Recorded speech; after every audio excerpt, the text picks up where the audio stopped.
It's going to be a good season. Spurs, going to be a good season, I can tell. All right. That's what x squared looks like, right? Okay. What's the next thing that I need to look at here? The negative? The plus 2? Or the plus 3? Plus 3. So we got one vote for plus 3. Any other votes for? How many think I need to do the plus 3 first? Okay. So this is a good way to remember this. If I asked you to plug in a number into this, like plug in 2, what would be the first thing you do? You would add the 3, right? That's the thing that has to happen first. So I need to take care of the plus 3 that's inside the thing being squared. All right, so plus 3. What does adding 3 inside the function do? That's a left or right shift, and it's opposite of what you think it does. Plus 3, you would think moves you to the right. It actually moves you to the left. So it's going to take this graph right here, and it's going to move it to the left 3. 1, 2, 3. So now we're at negative 3, right? This point has moved here, and it still looks like this. It opens up like that. Agreed? That's the effect of the plus 3. Now, in the notes, I say this, but it's hard to read them and understand what the hell I'm saying. If you do f of x plus h, it shifts f of x left by h. If you do f of x minus h, it shifts it to the right. So that plus h right there was like plus 3. Plus 3 moves it to the left 3. If that were minus 3, it would move it to the right 3. Okay, so what would be the next thing we do after this? Now, if you, again, you plugged in a number, you would square it next, right? But the squaring is where the shape of the graph's coming from anyway, so I don't need to worry about that. And now you would do the minus 2, because this is multiplication, isn't it? That's the same as negative 1 times, and you do multiplication before addition. So what does having a negative in front of a function do? And that says somewhere here. Right there, reflecting. It reflects it over the x-axis. So that means I'm going to take this blue graph and I'm going to reflect it over the x-axis. So every value that was positive becomes negative. And so now it looks like this. This point doesn't move, does it? And it goes like this. And then the last thing we do is the plus 2. And a plus 2 that's sitting on the outside, that does what you think, up and down, and positive means up. So I'm just going to move this whole graph up 2. So if I go up, let's say that's 1 and then that's 2, then it goes up 1, 2, like this. And this is my final picture, right? Because I've done all the stuff. So I'll do this one solid. And I don't care right now, okay? I don't care right now about anything else. It's supposed to look like a U. Like I don't care where it hits the x-axis. That's not what I'm looking for. All right? Got it? Okay. With that done, let me ask you a few questions. See if you understand these things or not. Let's go around the room. We're just going to go in order. We're just going to go around the room. Sound like fun? Nathan? No, we'll start out here, Samantha. All right? Can you give me the domain of that function, Samantha? I'm putting you on the spot. I'm sorry. Negative infinity to positive infinity? Yep, negative infinity to positive infinity. All real numbers. It's everything. The graph exists in both directions forever, right? Angie, right? How about range? Which infinity? Negative. So the way we write that, we always start with the negatives and come up. So we say negative infinity up to 2. Bracket on the 2, because we actually do hit 2, don't we? All right, Tasleen, you're up. Where is this function increasing? So f is increasing from, yep, negative infinity to negative 3. Yes? Good, very good. Nathan, that leaves you with the decreasing part. I guess it'll be from negative You guess or you know? From -3 to -10. -3 to Negative infinity, or positive infinity, because you're looking at x values. Remember, when you're looking at where it's going up and where it's going down, you're always looking at x values. So we first had, Jasleen said, negative infinity to -3 because as we come in like this, as we're moving, right? It's not negative infinity because down there, it's just this way on the x-axis. Our graph is always coming up, isn't it? Until I get to an x value of -3, and then it starts going down. You want to tell me what the local maximum is?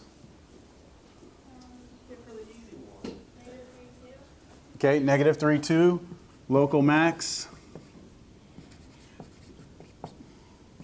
-3, 2, good. Michael, local min?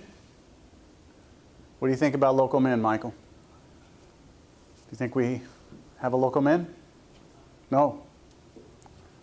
Right? No mins. All right? In fact, we have no local minimums, we have no global minimums, right? This graph goes down forever. Anything else? That's about global max. Yeah, we haven't really done it yet though. We still have to talk about that. So what I'm getting at is, with this little demonstration, is that we should, once we get this down, we should be able to draw a really quick sketch of what the function looks like, right? And with that, we should know quite a bit of information about that, just by drawing a quick picture. Like, if we, where was the function? F of x equals -x plus 3 squared plus 2. So if I ask this table, does this function ever spit out the number 4? What would you tell me? Does this function ever, is there anything you can plug in here to get 4 to come out? What do you think? You think so? No? Yes? No? See, if you just look at the function, it's kind of hard to tell what could come out of a function, right? Just by looking. But look at the graph. Do you ever reach 4? No. Right? So you can tell just by a quick picture what goes in, what comes out right away. That makes sense? Sometimes the picture's easier to work with when we start thinking about how a function behaves. So, all right, let's do another one. I'm going to do 2 more, and then we're going to talk about piecewise functions.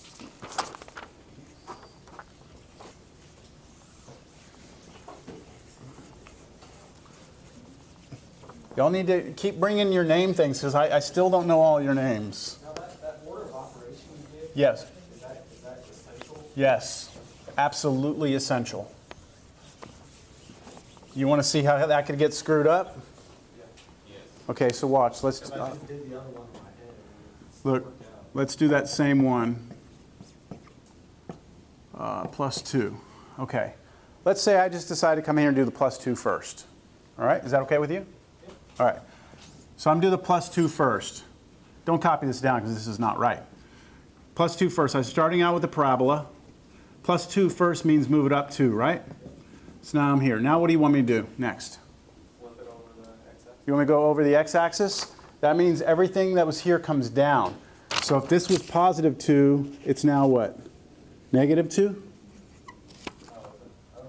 Right? And then whatever this was, let's say that was positive 3, it flips down, it's now negative 3. So my parabola looks like this now. You see? And now move it which way? You want me to move it to the left 3 now? That's the only thing left, really. Right? For some reason, like in my mind, it would just be still at +2. Yeah, just flip it down. That's Still still going to +2. Right here, like this? Yeah. That's not reflection over the x-axis. What you just did is you reflected it over this line. But it makes it inverse. I just saw it as making it inverse, therefore it just kind of goes down, starting at +2. That still won't work all the time. Because in this problem, you just kind of get lucky that, yes, if you flip it over this and move it over, it'll be the same thing. But true reflection over the x-axis means, what is it? It's a negative in front changes the sign of everything, right? That's what it does. So if this was positive 2, changing the sign becomes negative 2. So that point goes there. It doesn't stay there, right? The negative has the effect of changing its sign. And so if that was like a positive 10, you put a negative in front, it's now negative 10, it's way down here. It's not right there. You see what I'm saying? So that would have been just getting lucky, and that's incorrect with the reflection. So x-axis is here, right? Reflection is that. See it? That's the proper reflection over the x-axis. Got it? Okay, so yeah, you have to be careful. All right, the next one I want us to do, let's call this one G, just so we're not calling it F.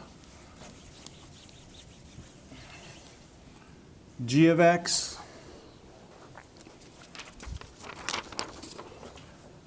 negative absolute value x plus 1 plus 2. All right, so we're at the back table. No names. Y'all don't have your name stuff? Okay, so here's what we'll do. I'll call on you, and then you can tell me your name. Go ahead. You don't want to tell me your name? I want to go, but it's Gina. Gina. Yeah. All right, Gina. Gina, do you know what this one looks like? Like the basic picture? It's a V, okay? Because it's an absolute value function. Good. So I'm going to start with that. Not a U, a V. Now look, I'm only calling on you. This is material that you were supposed to watch, but I understand if y'all don't get it. The stuff with domain and range, I'm really hoping y'all did real good with that. All right, so if I call and you don't know, it's no big deal. But let's see. Jalen, what should I do first? Should I mess with the negative, the plus 1, or the plus 2? Plus 1. So which way? Left 1? So I'm going to move this thing to left 1.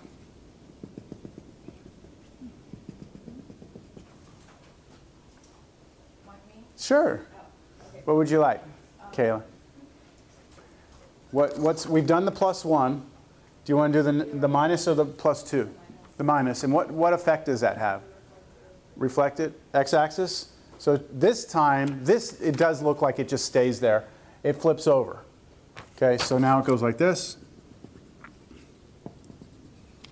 And then what? Plus 2 moves the whole thing up 2.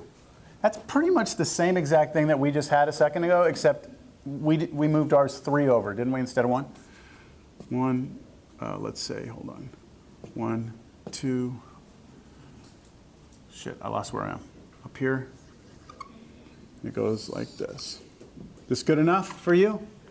These sketches are just quick sketches. That's what they're supposed to be. Quick sketch. Okay? Chris, you want to start? Domain?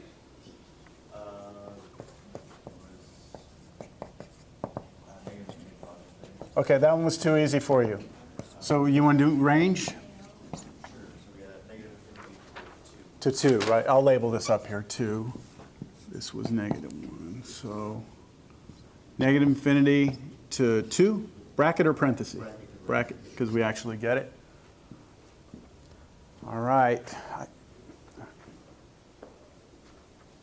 I forgot your name. I should know it. I know I should. Liz? Yes. Okay, Liz. All right, Liz, what are we on here? We already got range. You, increasing. Where is it increasing? Negative infinity to, what is that? Negative 1.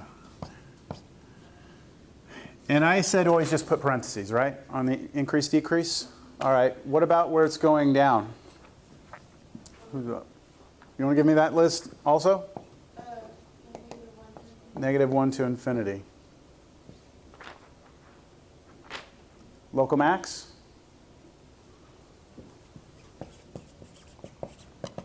Oh, local max. So can you, is there a highest point locally on this graph? That's how high it is, yes. What's the x-coordinate for that point? Negative 1, so we'll write it as a point. Negative 1, 2. So it's actually negative 1, 2. Just list it as a point. No local mins? No global mins, right? Okay. Is there a value that I can plug into this function that it's going to spit out negative 10? Yes. Can't tell what it is, but negative 10 is down here somewhere, right? The graph hits it. In fact, it looks like there's actually 2 places where it might happen. But again, that's just going beyond. One more graph, and then we're going to be ready to talk about the piecewise.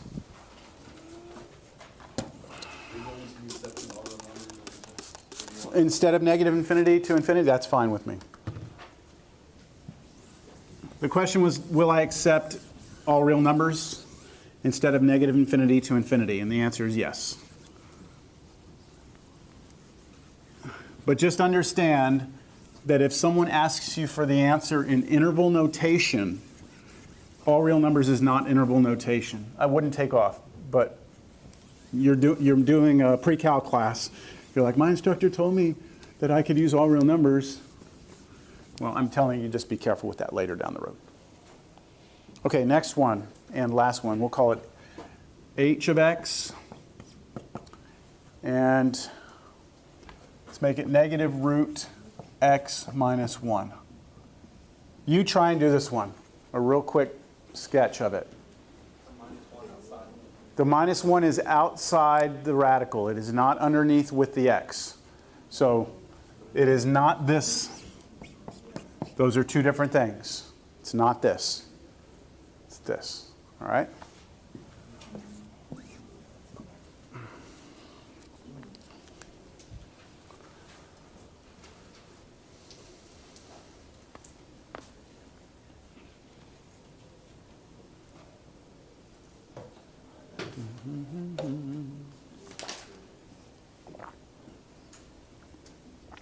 I'm going to say something off the record real quick here, so I'm going to turn my microphone off.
The college algebra levels, compare that to what I did in calculus.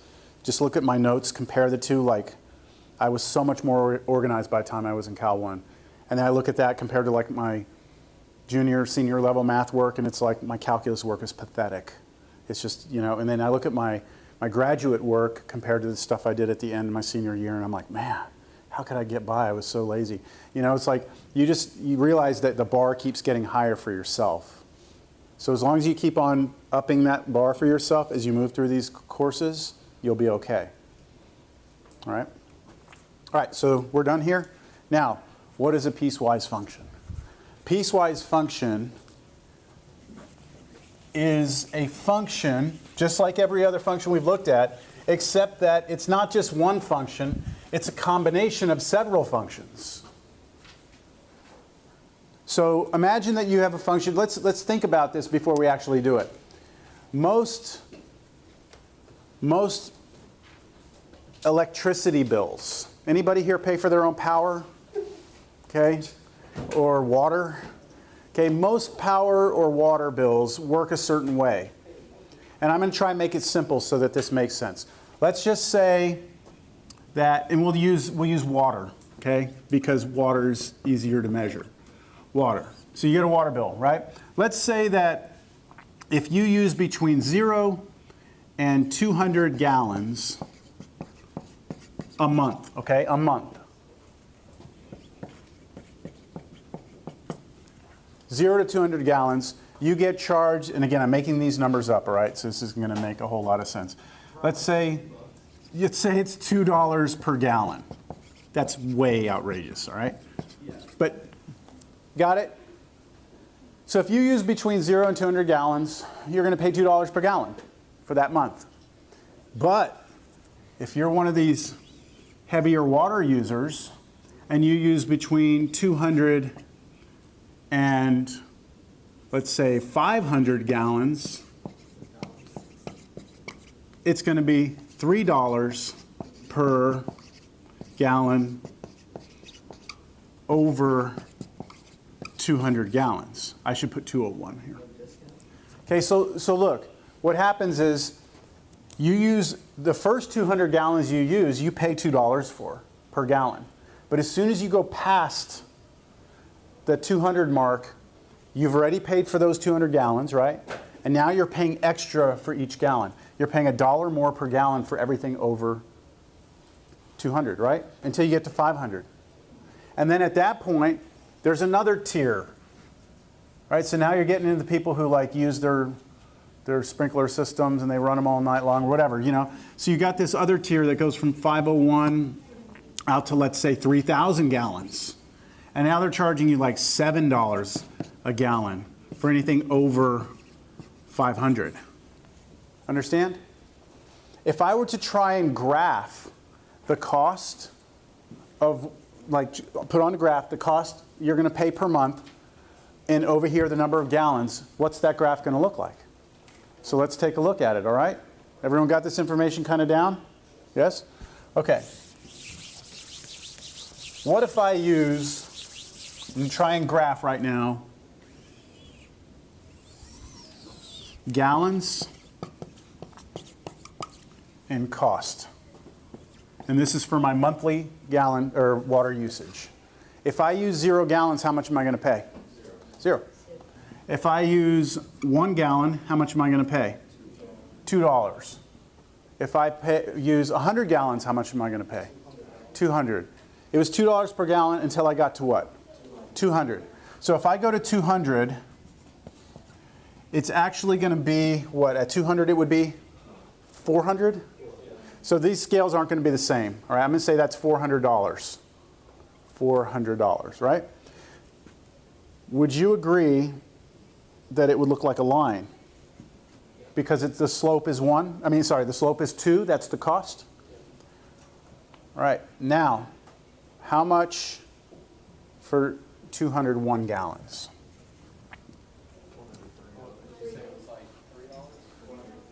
$403, right? Yes? So it's, I'm saying at 201, you got to pay the 400, right, that you already paid, plus $3 this time. So now your graph goes up here, right? And then over, where did it break off again, 500? So what would it be at 500? It would be the 400 you already paid. How many gallons are you going to pay for? 300 gallons right here at 300 a piece. I mean $3 a piece, which would be $900. Agreed? So you would have the 400 plus the 900, which would put you up where? $1,300? So here you'd be.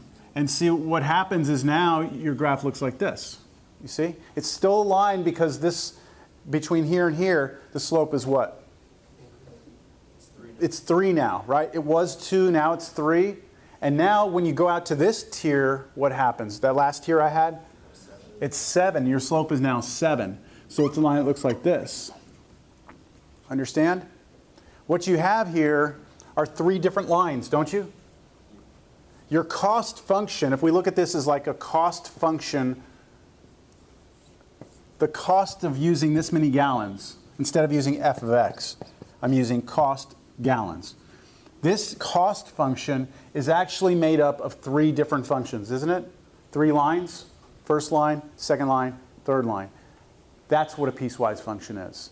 It is a function that has different pieces. It's different things on different pieces. So you could say like in this region, it's some function, right? I'll call it f1. And then in this region, it's some other function, f2. And in the last region, it's some third function, f3. Yes? That's all a piecewise function is. It's just broken up into different regions. So we just want to be able to graph one of these if someone gives us one. Right? So you ready for the example? This was just to get you to think about what a piecewise function would be used for. You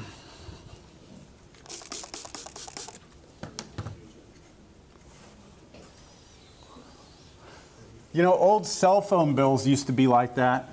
Back when you used to actually pay for your minutes.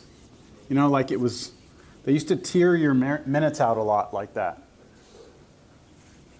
Now it's the what? The data's kind of like that, I guess, because you get like a flat fee for a certain amount of data, and then it starts to step up if you go over.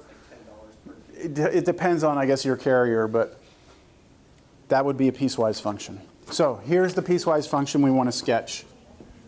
Sketch the following function. F of x equals. Now, how do I define a function if it's going to be like a couple of different things? Here's the notation we use. We use a big brace like this. And that tells you, look, this function actually has multiple definitions. The first thing is it's going to be this function. If x is less than or equal to negative 3.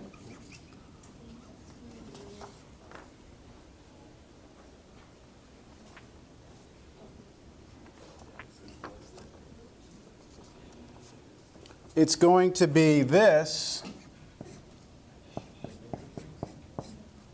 Yep, that's a negative 3. If negative 3 is less than x is less than 0, and then it's going to be negative root x minus 1 if x is greater than or equal to 0.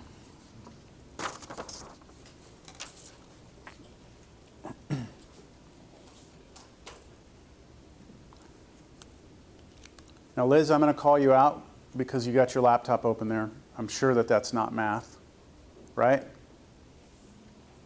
Okay, so it sets a precedent. If I allow you to be on your laptop one day, then someone else wants to be on their laptop another day, and then someone else wants to be texting another day, then it's no good. So if you have something that's really important that you got to take care of that requires your laptop, you can go outside and you can sit on a bench and do that, but not in here. Okay? We clear? All right. So this piecewise function has how many pieces? 3. 3 pieces. Do you recognize the functions? We just graph those. Right? So what I want you to keep in mind here, this is one problem on the test. So the students that took this test had to actually know how to graph all 3 of these, which required the shifting and moving and reflecting and all that stuff. and had to be able to put them all together in a piecewise picture.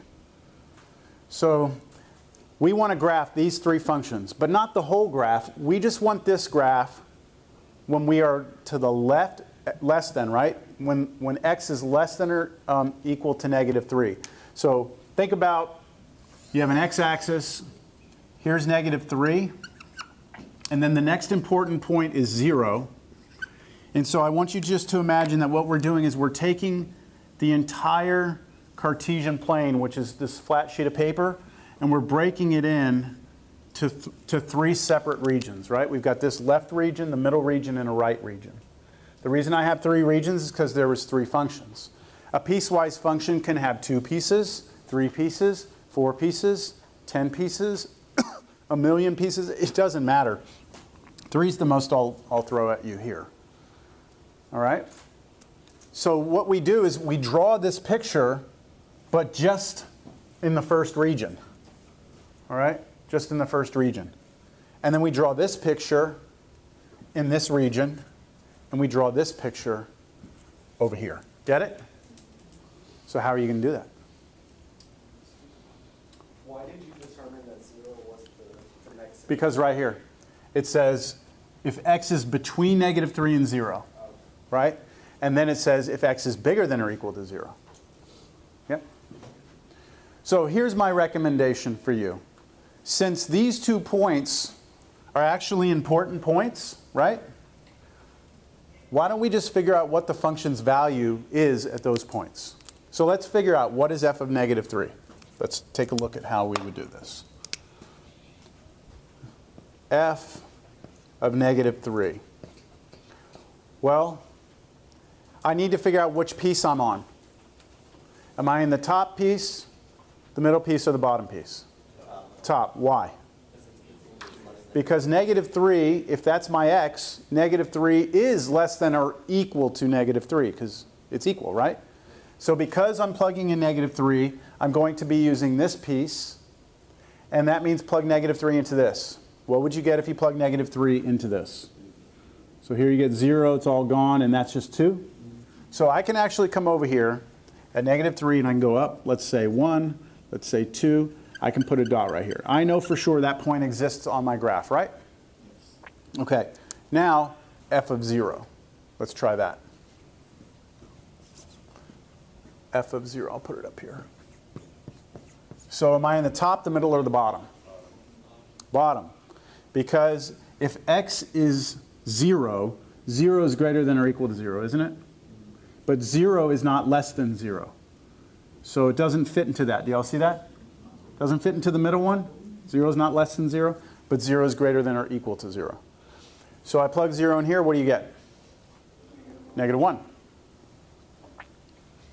Now those 2 points are just to get me kind of solid information about my graph. I know those 2 are on my graph.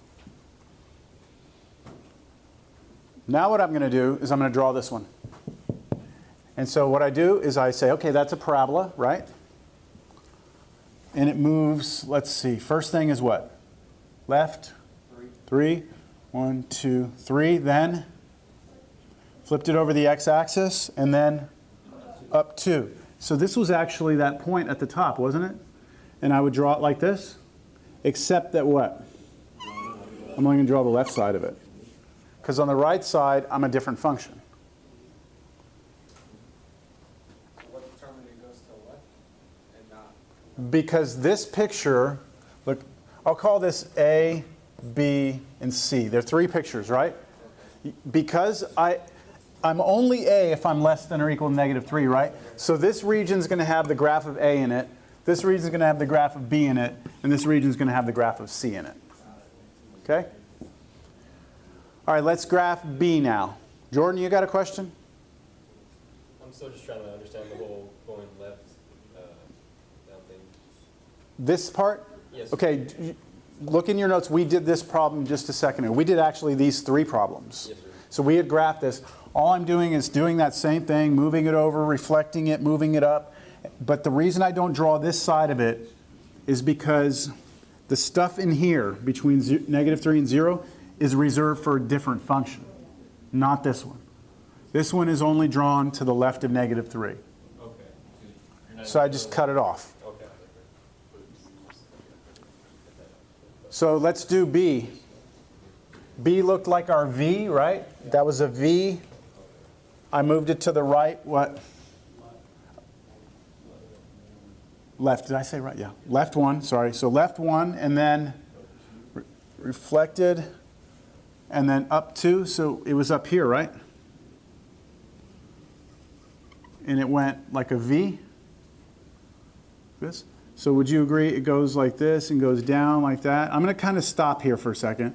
Just kind of dash it just for a second. And then this side it goes like this and it goes down here. Do you all agree with that? Yeah. Okay.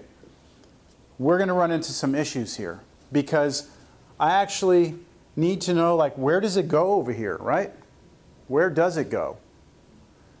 Well, wouldn't you kind of know where this went if you plug -3 into it?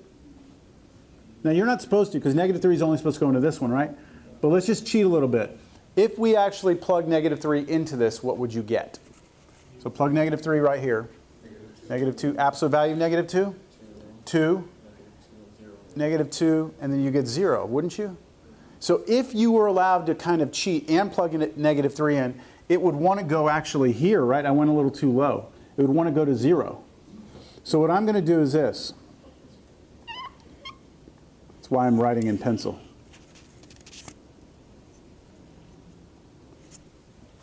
Do you see what I did there? I left it as an open circle because I can't actually be there because I'm this one, right? At -3, I'm actually this one.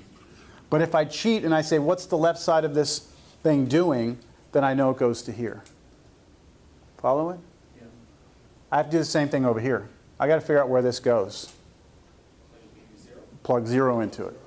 So plug 0 into this, and what would you get? You get +1. Because that's going to be 1, and then -1 plus 2, it's going to be 1. So I believe that's going to be right around here. And it's going to V back down like this. Right, 1 unit up.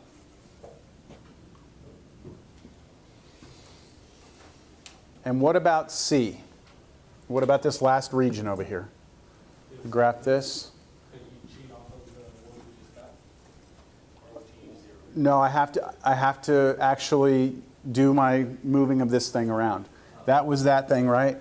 Looked like this, and then we reflected over the x-axis, then we moved it what? Down 1.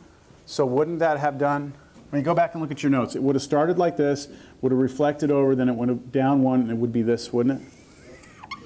And I don't think I need to fill anything else in there. I mean, this is 0, not a hole in my graph. That's 0. If I drew my y-axis, I don't need it, but that's where it would be. Do you all agree? That is a piecewise function. That is a function that behaves like this parabola until it gets here, then it behaves like an absolute value function, then it gets here and it behaves like a root function. Yes? So on our homework, it said something about is that continuous on its domain? Okay, so what does continuous mean? And this is something I'm actually going to talk about in my calculus class today. In this class, all continuous means is you can draw it without picking up your pencil. So you start over here, you start drawing it.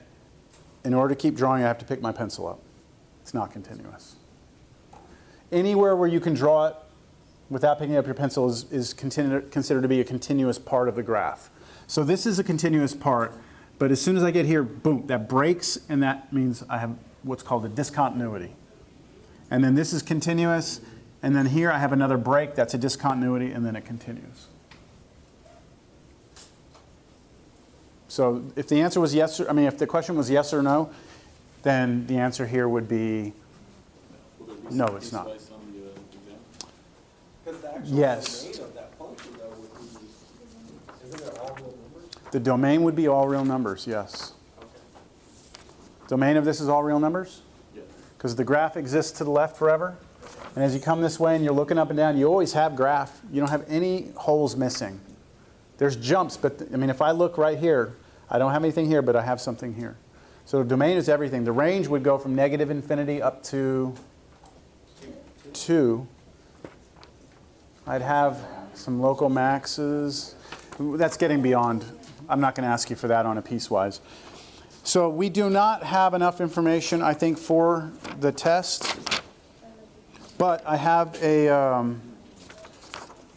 somewhat of a review for you to start working on, all right? This will at least get you started. So officially, the test is going to be a week from today, all right? Monday, we will come in, we will finish up the last bit of material that'll be on the test. I will tell you when I finish that material, okay, that's where the test stops, and then I'll continue lecturing. I recommend that you work on this review over the weekend. That way, if you do have any questions on it, we can discuss that when we return. This review may not cover everything. This is, look, there's another thing I should point out to everyone. I know that you all love reviews. But one of the dangers about reviews is that it narrows your focus too much. And like I was just telling you, what I want to see from students in a class like this is a maturity. And part of that means learning how to study properly for a math exam. And if you're going to always depend on your instructor to hand you a list of problems and expect that that's what the test is going to be, then you're going to be very, very disappointed as you move ahead. You've got to be able to study your homework, study your lecture notes, everything, put it all together and come in with a general understanding of everything, all right? A lot of times you'll get, when you get into your junior level courses, you're most likely if you're at a major university, it's usually 2 exams, midterm final, 50-50. And that's it. You got to come perform that day. You've got to be ready. And there's not going to be a handed review to you saying, look, here's the test. It's just I'm going to change problems. That's what separates really good students from okay students, is being able to get prepared. So this first test will be a feeling out. I'll be able to feel out how you are, and you'll be able to feel how my tests are, and we'll kind of see where we stand. Okay? But I just don't want you to have a false impression that that review is the test. All right? Okay. See you on Monday for more lecture.